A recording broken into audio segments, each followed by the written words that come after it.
Hey guys, welcome back to my channel. So today's video is going to be a makeup tutorial on this look right here. I do already have my base on when we start this video because I am doing a review slash testing out of the Marc Jacobs Shameless Foundation. So if you want to hear all my thoughts about it, then go ahead and give that video a watch. But if you are curious to see how I created this look, then go ahead and keep on watching. Starting off with the brows, I'm going to be using my Anastasia Beverly Hills DipBrow pomade in the shade Dark Brown along with their number 12 brush to sculpt and shape the brows. Then to set them in place, I'm going to be using the L'Oreal Brow Stylist Plumper in the shade Medium to Dark.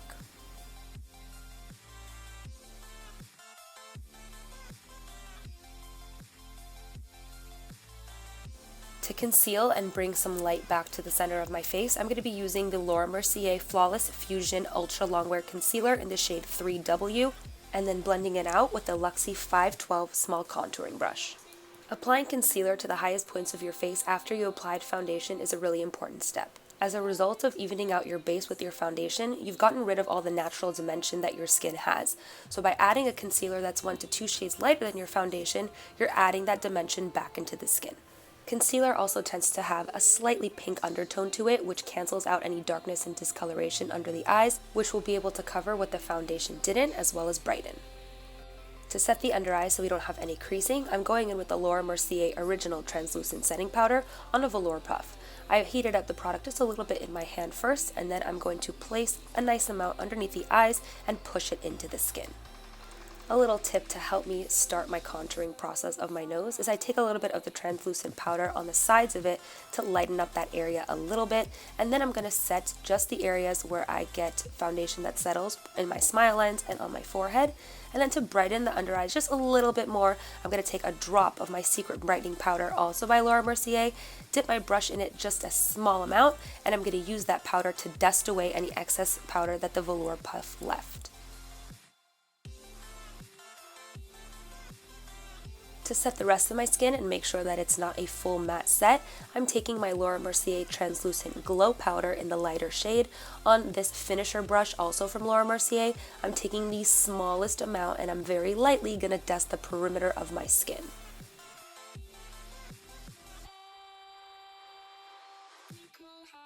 Going back to an old favorite, this is the Charlotte Tilbury Sculpt and Glow Contouring Palette.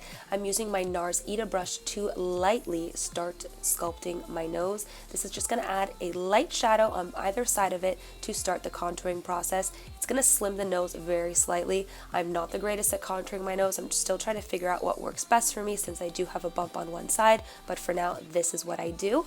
And then I'm going to be taking this Dior highlighter, but you can use any highlighter that you have in your collection, on this Sigma pencil brush, and I'm very, very lightly going to be drawing a small line just on the center of my nose, and then a tiny dot on the tip of it, just to slim it just a little more.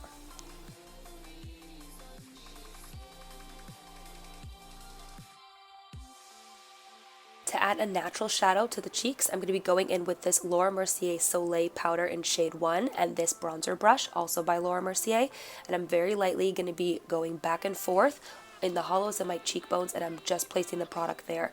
Normally I do take the powder up on my temples as well by my eyebrows, but not today. I'm just going to keep it right in the hollows of those cheekbones, and you can feel free to use whatever powder you guys have. You can continue to use the Charlotte Tilbury palette if you have it, or just any cool tone bronzer.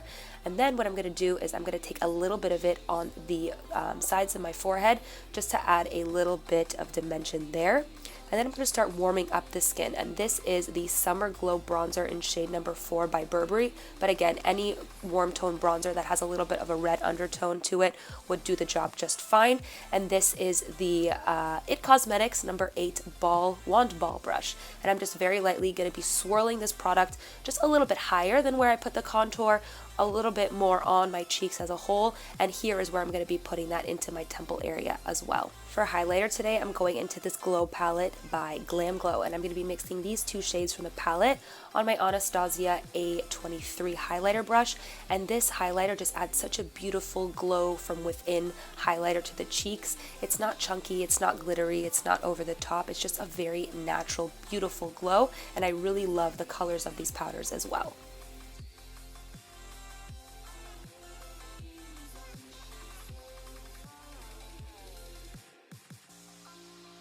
Now just a quick spray of this Evian facial spray to melt those powders into the skin, and we're moving on to the eyes.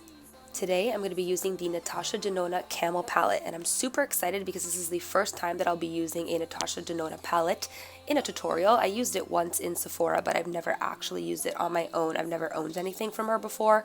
But the first thing I'm going to do is I'm taking the middle shade on a Sigma E40 blending brush, and I'm starting to put this color into my crease, just above the crease ever so slightly, and you guys will see I'm placing this color down. And then what I'm going to do is I'm going to be tilting my brush, and I'm going to be blending it a little bit higher towards the brow bone. This is going to help blend the shadow upward instead of down on the lid. Next, I'm going to be taking this shade in the palette, and I'm switching my brush over to a Sigma E25 blending brush, and I'm going to be going right into the crease socket of the eye. I'm going back and forth in windshield wiper motions, and then I'm going to be doing these small circular motions, and I'm going to start to wing this shadow out just a little bit, giving this shadow a cat eye shape in the outside corner of the eye. Next, I'm taking the deepest brown of the palette, and I'm going to be packing this right in the outer corner, placing the product down first to kind of create the shape and the depth that I want, and then I'm going to go back in and I'm going to blend it out, and I'm going to start layering the product until I build up the intensity that I'm going for. I'm also making sure to connect the shadow that's going on in the outer corner down to the lower lash line. This is going to ensure that the shape of the shadow and the blending looks seamless.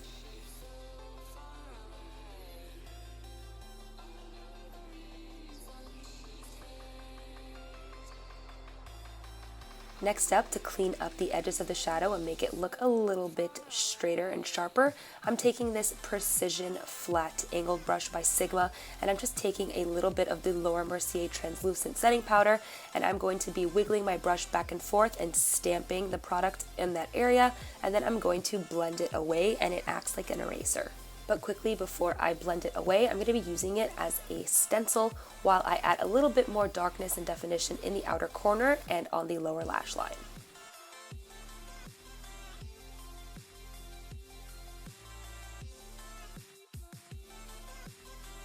Moving on to the lid shade, I'm taking this beautiful shimmer shade on a flat shader brush by Sigma, and I am going to start pressing this and wiggling this color all over the lid.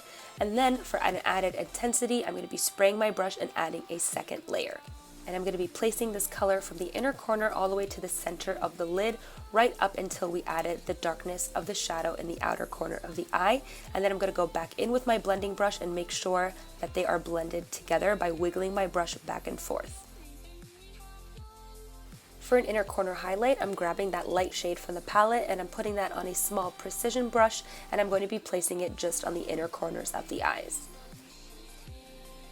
For mascara today, I'm starting off with a layer of my L'Oreal Telescopic Mascara in the shade Carbon Black, and then I'm going to be going over that with my Buxom Big Tease Mascara because L'Oreal does a great job of lengthening and this one does a great job at volumizing, and then I'll even go back in with my L'Oreal Mascara over top the Buxom again to make sure that everything is separated.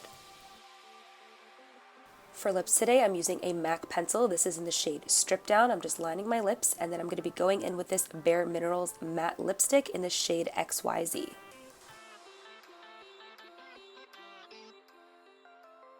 So that is it for this makeup tutorial. I hope that you guys enjoyed it. If you did, please don't forget to give it a thumbs up and subscribe, and hopefully I'll see you in my next video. Thank you so much for watching.